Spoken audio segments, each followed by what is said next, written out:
So the atonement child in the book, these are a couple more points that I wanted to point out and talk about. But when the wife was not healing and refusing to be healed and refusing to acknowledge anything that happened to her and that she caused by having an abortion, she,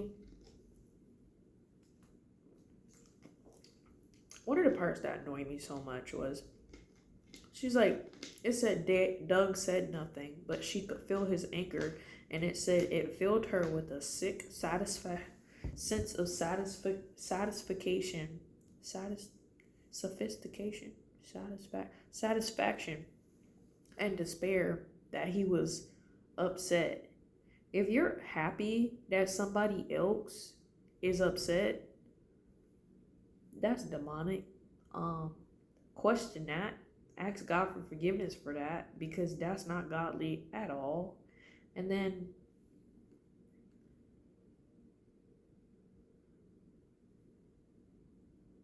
I think it's necessary to learn about birth control and learn about the contraceptions as well as the ways to end contraception before you have sex, before you engage in sex, before you get married, because all of those things affect you, and it affects every woman differently. And that's something they don't tell you. They're just kind of like, you have a bad period?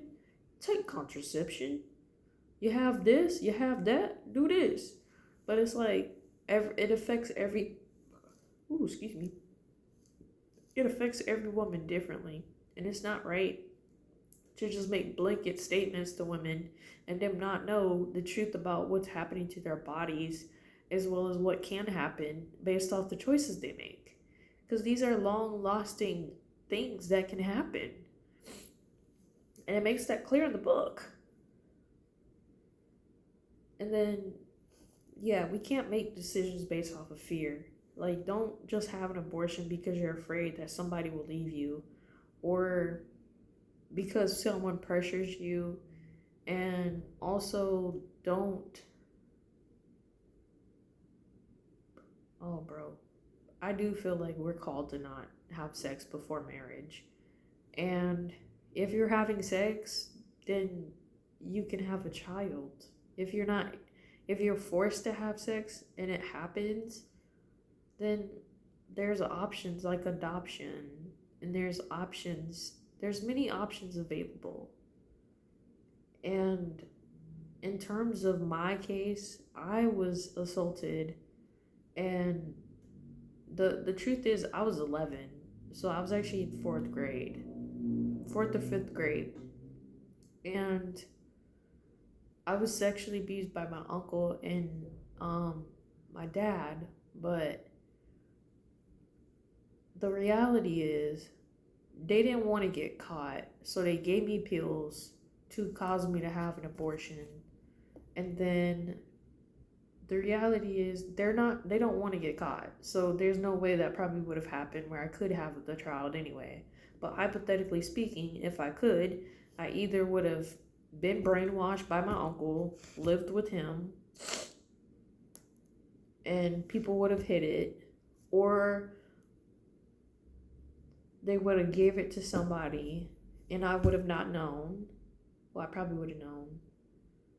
Well, yeah, they probably would have took it and gave it to somebody else, because I'm positive they wouldn't have let me keep the child if it was in there, like if I had it.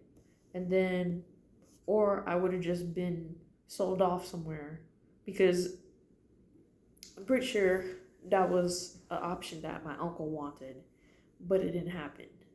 But the thing is, people don't understand when people are being repeatedly abused, they don't normally let you keep the kids. They are trying to just use you until they can't anymore. As well as if they do allow you to keep the kids, they're just gonna keep them in the same cycle. So yeah, I don't I can't speak to every situation, because I'm just like, it's not possible for me to speak to every situation. But I do think that, but I know I'm pro-life because I just don't believe that any baby deserves to die just because of how they got here or how they were conceived. Because truthfully, I've even seen drug addicts have kids and they treated their baby better than I was ever treated. So that doesn't mean anything. Just because a child was born through rape or incest doesn't mean they're less valuable. Because my baby is awesome and she's in heaven with Christ and she has a great father in Christ. Anyway,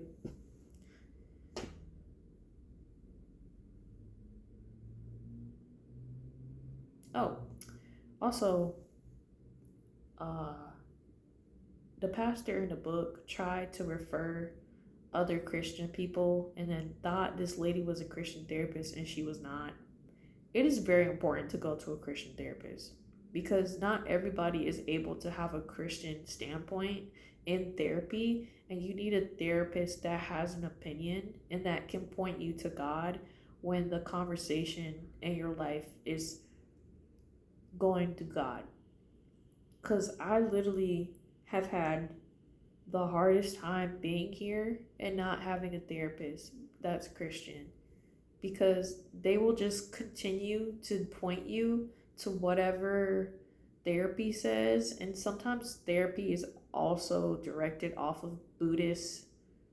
It's off of Buddhism and Taoism, and I'm not any of those. They'll tell you to do all these exercises that are not biblical and can open you to demonic things.